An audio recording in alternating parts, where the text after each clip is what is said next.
Hello everyone, welcome to knowledge plus. इस video में आज हम लोग इंडिया ईयर बुक 2020 चैप्टर 8 को पढ़ने जा रहे हैं। चैप्टर 8 में हम लोग कल कुछ टॉपिक पढ़े थे, आज हम लोग को टेली कम्युनिकेशन से पढ़ना है। तो आइए शुरू करते हैं आज का वीडियो। तो जैसे बताया कि इंडिया का जो टेलीकॉम सेक्टर है काफ़ी ज़्यादा बढ़ा है, मतलब कि काफ़ी ज़्यादा ग्रो किया है पिछले कुछ सालों में, और दुनिया का सेकेंड लार्जेस्ट नेटवर्क है चाइना के बाद। The telecom sector in India witnessed all around growth. तो इंडिया में टेलीकॉम सेक्टर हर तरीके से बढ़ा है, ठीक है, पिछले कुछ साल में। India currently the world second largest telecommunication market with subscribers of 1.18 million. तो 1.18 बिलियन के साथ इतना सब्सक्राइबर है इंडिया में।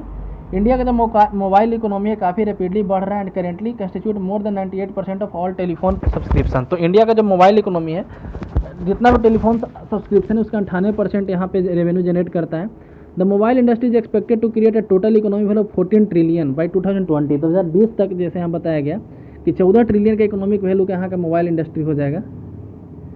डिपार्टमेंट ऑफ टेलीकम्युनिकेशन, तो इंडिया में डिपार्टमेंट ऑफ टेलीकम्युनिकेशन है जो इस बात मतलब कि सिक्योर करता है reliable, affordable, high quality converge telecommunication service. India में टेलीकम्युनिकेशन सर्विस को रेगुलेट करने के लिए, है ना, मतलब उसको रेगुलेट करने के लिए, सरकारी एडमिनिस्ट्रेशन करने के लिए डिपार्टमेंट ऑफ टेलीकम्युनिकेशन सेटअप किया गया है। टेली डेंसिटी क्या होता है, मतलब कि एक एरिया में कितने लोगों के पास जो है टेलीफोन है, 100 लोगों में से कितने लोगों के पास फ़ोन है, उसको हम लोग टेली डेंसिटी बोलते हैं। तो tele density denote the number of telephones per 100 population. तो टेली डेंसिटी होता है कि 100 लोगों में कितने लोगों के पास टेलीफोन है ना।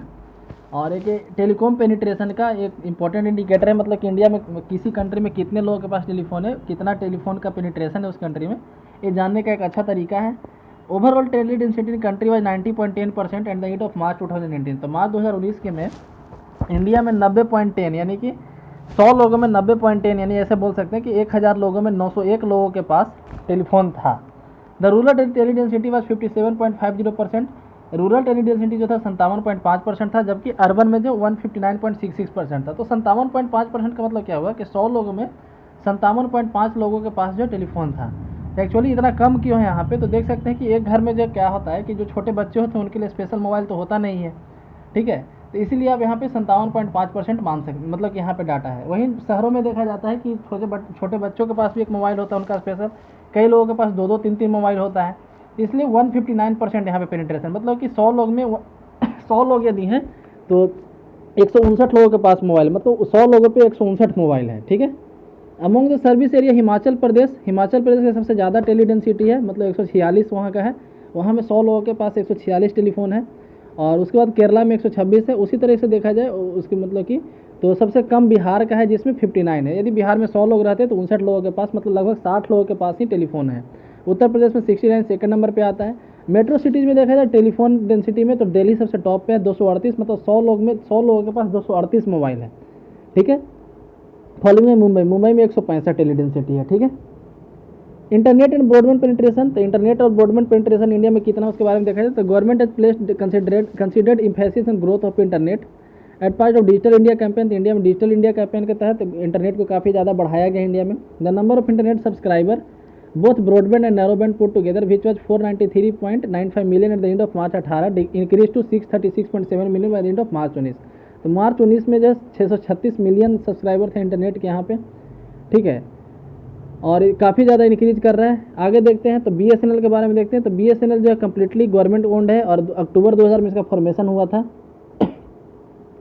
और provide telecom service across the length and breadth of country excluding Delhi Mumbai. तो दिल्ली और मुंबई को छोड़ करके हर एरिया में BSNL का सर्विस प्रोवाइड किया जाता है, ठीक है। हर तरह का टेलीकॉम सर्विस प्रोवाइड किया जाता है BSNL के द्वारा।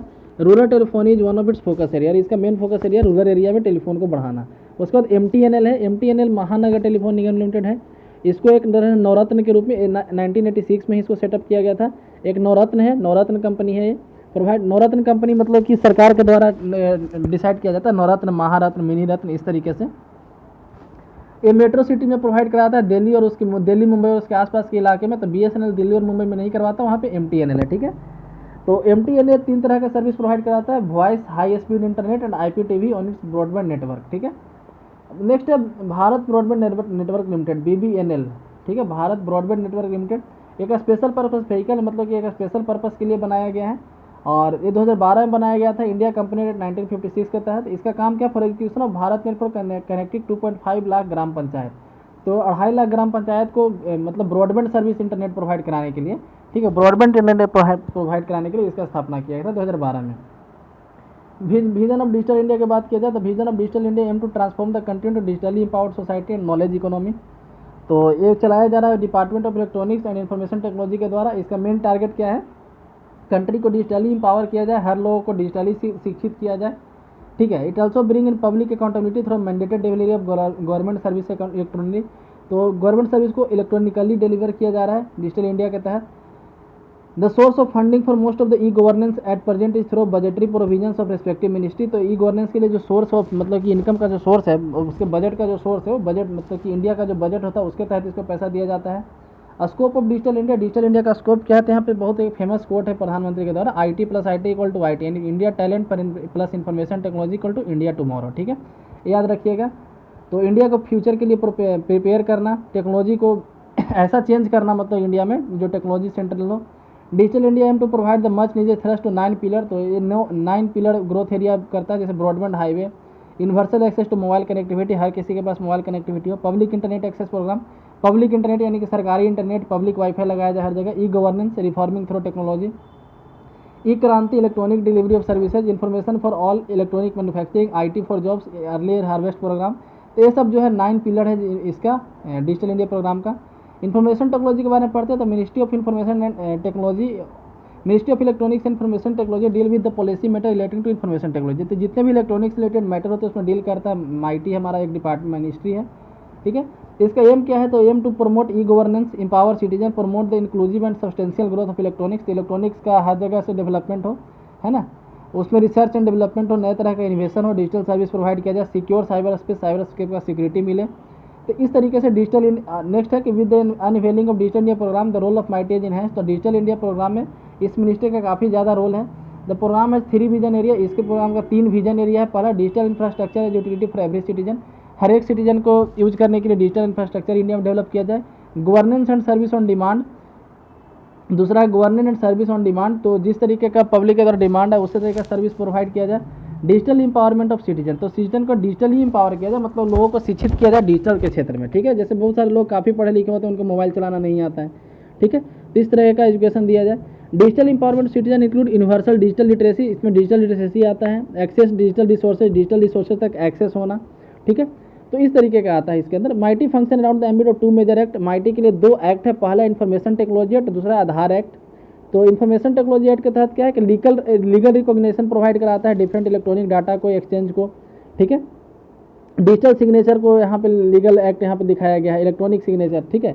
तो इन्फॉर्मेशन टेक्नोलॉजी एक्ट 2008 के तहत मेन डिफरेंट रेगुलेशन है, ठीक है। इन्फॉर्मेशन टेक्नोलॉजी एक्ट 2000 के तहत इसको अमेंड किया गया, 2008 में भी अमेंड किया गया। इसमें कई तरह की इन्फॉर्मेशन, मतलब इसमें मेनली एडमिनिस्ट्रेशन से वर्क दिया गया कि ये जो डिपार्टमेंट किस तरीके से काम करेगा, यदि कोई फ्रॉड करता है तो कैसे उसको पनिश किया जाएगा, इस बारे में इसमें बात किया गया। नेक्स्ट आधार, इसका पूरा एक्ट का नाम है Aadhaar targeted delivery of financial and other subsidies benefit and service act 2016। तो इस एक्ट के नाम से पता चल रहा है कि targeted delivery of financial and other subsidies, तो जो डिफरेंट सब्सिडी हैं या फिर डिफरेंट डिलीवरी है फाइनेंशियल, मतलब फाइनेंशियल जितने भी डिलीवरी हैं, ठीक है, उनको टारगेट मतलब कि एक पर्टिकुलर सिटीजन को देना है। बेनिफिट एंड सर्विसेज एक्ट 2016, तो 2016 में इसको लाया गया था आधार को। तो याद रखिए आधार कार्ड का डिपार्टमेंट जो है UIDAI जो है, unique digital authority of India, sorry UIDAI का फुल फॉर्म होता है कि, एक मिनट, UIDAI यानी कि unique identification digital authority, unique identification digit authority of India, UIDAI, इसी के तहत आधार कार्ड इशू किया जाता है, ठीक है।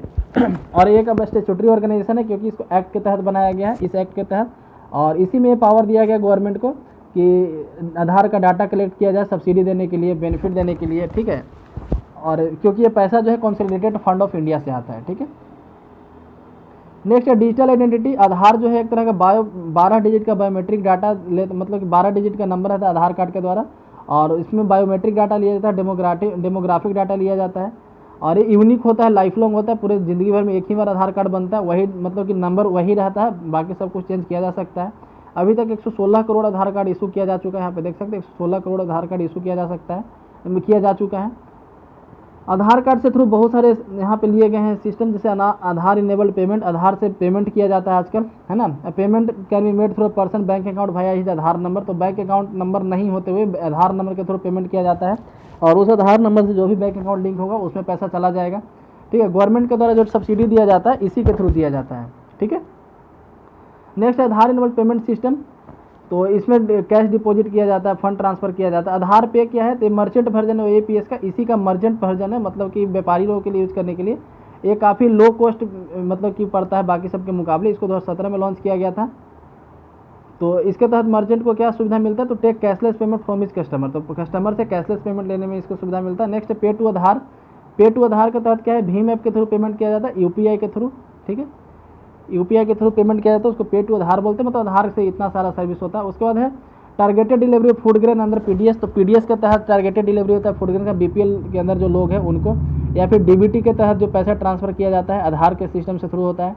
उसके बाद पहल एंड उज्ज्वला स्कीम, पहल स्कीम क्या है, तो उनके बैंक अकाउंट में पहल का मतलब होता है, डीबीटी को हिंदी में ही पहल बोलते हैं, डीबीटी का मतलब होता है डायरेक्ट बेनिफिट ट्रांसफर, उसी को बोलते हैं प्रत्यक्ष हस्तांतरित लाभ, ठीक है।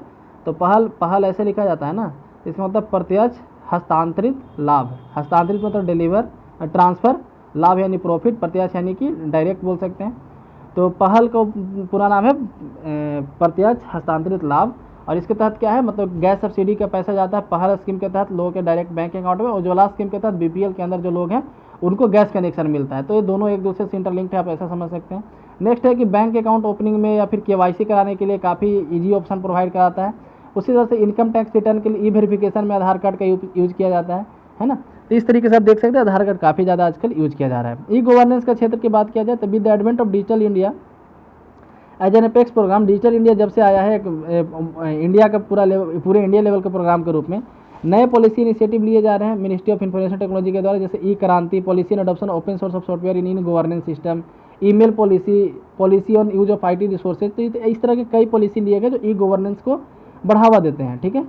मेजर स्कीम इसके तहत क्या क्या है, तो ई डिस्ट्रिक्ट मतलब डिस्ट्रिक्ट का जितना इन्फॉर्मेशन है उसके वेबसाइट पे मिल जाएगा। कॉमन सर्विस सेंटर मतलब कि एक ऐसा सर्विस सेंटर बनाया जाता है, साइबर कैफे जो हम लोग बोलते हैं शहरों में, तो गांव में कॉमन सर्विस सेंटर इस तरह का बनाया जाए जहाँ पे सारा मतलब कि इंटरनेट का फैसिलिटी होगा, वहाँ पे जा करके आप आय आवासीय जाति वगैरह बनवा सकते हैं, या फिर बिजली बिल वगैरह पेमेंट कर सकते हैं। तो इंटरनेट से जो काम आप कर सकते हैं आप जाके कॉमन सर्विस सेंटर में कर सकते हैं, ठीक है। नेक्स्ट है policy and adoption of open source software. Open source software का क्या मतलब होता है कि जैसे कोई भी सॉफ्टवेयर जब बनाया जाता है तो उसका एक कोड होता है, ठीक है, उसका एक कोड होता है, उस कोड को ओपन सोर्स बना दिया तो मतलब कि हर किसी को वो कोड पता होता है, चाहे तो कोड को डाउनलोड कर सकता है और उसमें कोई सुधार यदि कर सकता है तो मतलब कुछ ईमेल करके बताए मतलब मिनिस्ट्री को कि इसमें यहाँ पे सुधार किया जा सकता है। एक्चुअली जो भी कंप्यूटर सॉफ्टवेयर इंजीनियर होते हैं कोड के थ्रू पता कर सकते हैं कि इस मतलब कि सॉफ्टवेयर में कहाँ कमी है ना। तो इसीलिए ओपन सोर्स सॉफ्टवेयर होता है, ठीक है। और कई सॉफ्टवेयर क्लोज सोर्स सॉफ्टवेयर होते हैं, तो लेकिन कई ओपन सॉफ्टवेयर, जैसे यहाँ पे चल रहा था आरोग्य सेतु ऐप के बारे में, तो उसको भी ओपन सोर्स बना दिया गया, पहले क्लोज सोर्स था, ठीक है। तो ओपन सोर्स बना के गवर्नमेंट ने चैलेंज की कि यदि किसी को लगता है कि इसमें कोई दिक्कत है तो हम लोग को सुझाए। तो इस तरीके से कई तरह के पॉलिसी में चेंजेस किए गए। Policy and collaborative application development और opening the source code of government application का सोर्स कोड को ओपन किया गया, उस सॉफ्टवेयर के लिए था, ये एप्लीकेशन के लिए है, सेम चीज़ है। आईटी रिसोर्सेज का यूज करने के लिए पॉलिसी है कि ensure proper access and use of government IT resources and prevent their misuse. तो कहा जा रहा है कि गवर्नमेंट का जो भी रिसोर्स है उसको मिसयूज होने से रोकने के लिए इसका चालू की इसके ऊपर पॉलिसी लाया गया आईटी रिसोर्सेज के ऊपर। Email policy of the government का ईमेल पॉलिसी, इसके तहत क्या है, पेपरलेस बनाना है सारे ऑफिस को, ठीक है। तो ईमेल मतलब कि एक ऑफिस से दूसरे ऑफिस में जो बातचीत होगा उसको ज़्यादा से ज़्यादा ईमेल के थ्रू करना है। तो इस तरीके से देख सकते हैं। उसके बाद एनएसपी नेशनल स्कॉलरशिप पोर्टल, इसके तहत एक मोबाइल लॉन्च किया गया है जो developed and one stop solution to implement in to in distribute scholarship. तो एक मोबाइल ऐप है नेशनल स्कॉलरशिप पोर्टल के नाम से, और इसमें जो है आप ट्रैक कर सकते हैं कि आपका एप्लीकेशन का भी क्या स्टेटस है, अभी पैसा कितना आया है या नहीं आया। तो जितने भी स्कॉलरशिप के लिए यहाँ पे फॉर्म है सब यहाँ पे मिल जाते हैं। तो नेशनल स्कॉलरशिप पोर्टल डेवलप किया। उसके अलावा उसी तरह से मोबाइल सेवा लॉन्च किया गया। इसके तहत क्या, in order to integrate the delivery of government services के तहत जितने भी गवर्नमेंट सर्विसेज को डिलीवर किया जाए तो उसको इंटीग्रेट करके एक इनिशिएटिव लाया गया मोबाइल सेवा, उसको लॉन्च किया गया। उसी तरह से एक विकास पीडिया लॉन्च किया गया है। विकास पीडिया में क्या है, तो इन्फॉर्मेशन जैसे विकीपीडिया है ना उस पर, तो उसी तरह से health, education, agriculture, social welfare, ये गवर्नेंस से जितने भी डेवलपमेंट हुए हैं उसको विकास पीडिया पे लॉन्च किया गया है। मतलब आप विकास पीडिया पे जाकर देख सकते हैं गवर्नमेंट के द्वारा क्या क्या कार्यक्रम चलाया जा रहा है। 15 लैंग्वेज में अवेलेबल है, ठीक है। और उसमें अभी और कई लैंग्वेज इसमें ऐड करने के प्लान बने। MyGovernment.in एक इनोवेटिव प्लेटफॉर्म है जिसके तहत जो है लोग अपना सुझाव दे सकते हैं गवर्नमेंट को गुड गवर्नेंस के लिए। नेक्स्ट है mighty has developed rapid assessment system for continuous feedback और ई सर्विसेज। यदि ई सर्विसेज के थ्रू यदि आप फीडबैक देते हैं तो उसको एनालिटिक करने के मतलब उसको एनालिसिस करने के लिए एक रैपिड असेसमेंट सिस्टम बनाया गया है।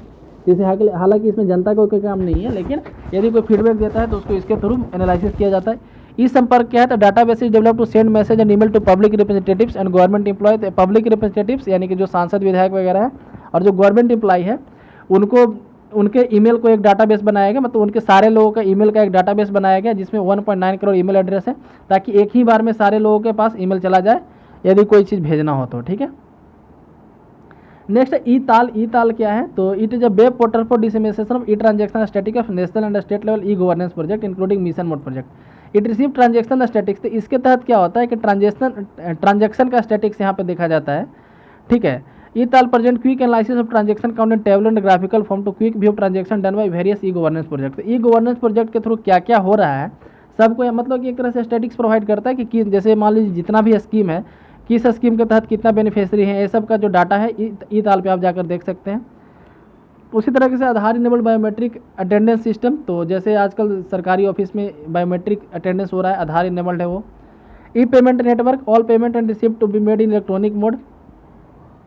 ई डिस्ट्रिक्ट, ये क्या है, मिशन मोड प्रोजेक्ट है अंडर ई क्रांति, ठीक है। इसके तहत मतलब कि डिस्ट्रिक्ट में जितने भी मतलब सर्विसेज है उसको अवेलेबल कराना है, ठीक है। और इंडिया के लगभग 634 डिस्ट्रिक्ट में इसको लॉन्च किया गया। कॉमन सर्विस सेंटर, इसके बारे में बताएं कि जैसे एक तरह से बोल सकते हैं रूरल एरिया में साइबर कैफ़े, जहाँ पे आप आके इंटरनेट से रिलेटेड सारा काम कर सकते हैं। Next GI cloud. तो GI क्लाउड क्या है, तो in order to utilise the harness benefit cloud computing the government has impact upon ambitious and important initiative GI cloud which has been coined as Meghraj. GI cloud को मेघराज भी बोला गया है। इसका मतलब क्या है, जैसे क्लाउड कंप्यूटिंग क्या होता है, जैसे हम लोग ड्राइव, गूगल ड्राइव में जो हम लोग सेव करते हैं कुछ, तो एक तरह का क्लाउड कंप्यूटिंग का एग्जांपल है। क्योंकि जैसे नॉर्मली हम लोग सेव करते हैं तो मेमोरी कार्ड में हम लोग सेव करते हैं, लेकिन गूगल ड्राइव में तो कोई मेमोरी कार्ड हम लोग नहीं लगाते हैं, तो सेव कहाँ हुआ, तो उसको क्लाउड बोला जाता है, ठीक है। तो वही यहाँ पे क्लाउड कंप्यूटिंग को बढ़ावा देने के लिए इंडिया के द्वारा सरकारी लॉन्च किया गया है मेघराज।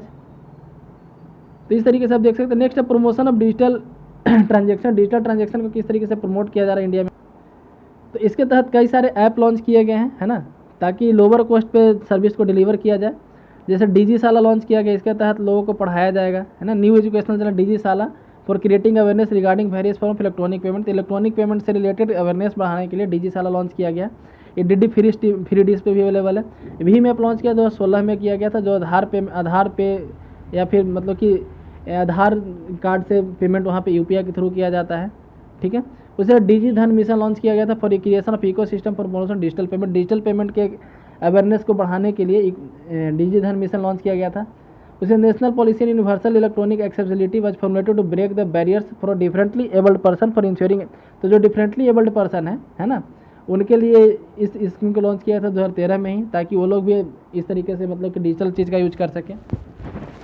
नेक्स्ट ई प्रमाण। ई प्रमाण क्या है, तो the objective to electronically deliver the government service to intended recipient secure manner. तो ई प्रमाण के तहत जो है जो गवर्नमेंट सर्विस का जो भी डिलीवरी है रिसिपेंट तक आसानी से हो सके, उसके लिए इसको बनाया गया था। और ई प्रमाण अवेलेबल क्या है, तो e Pramaan available for public uses with the help of CDAC Mumbai. E Pramaan is centralise standard strong multi factored authentication system which provide 4 factor for user identification, password, one time password, digital certificate और biometric. तो ये ई प्रमाण है ना, मतलब प्रमाण पत्र जो हम लोग बोलते हैं। ऑनलाइन ई साइन, ई हस्ताक्षर जिसको बोला जाता है, तो इसके ऊपर पिछले साल क्वेश्चन भी आया था। तो एक इनिशिएटिव है डिजिटल इंडिया प्रोग्राम के तहत, ठीक है, ई साइन जिसको बोला जाता है।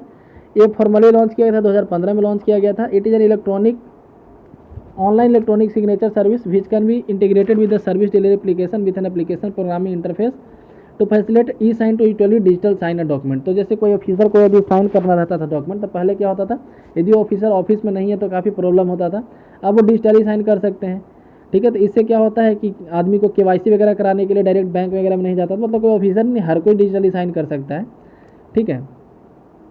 तो ई साइन से जो डॉक्यूमेंट मिलता है वो लीगली एक्सेप्टेबल है हर जगह।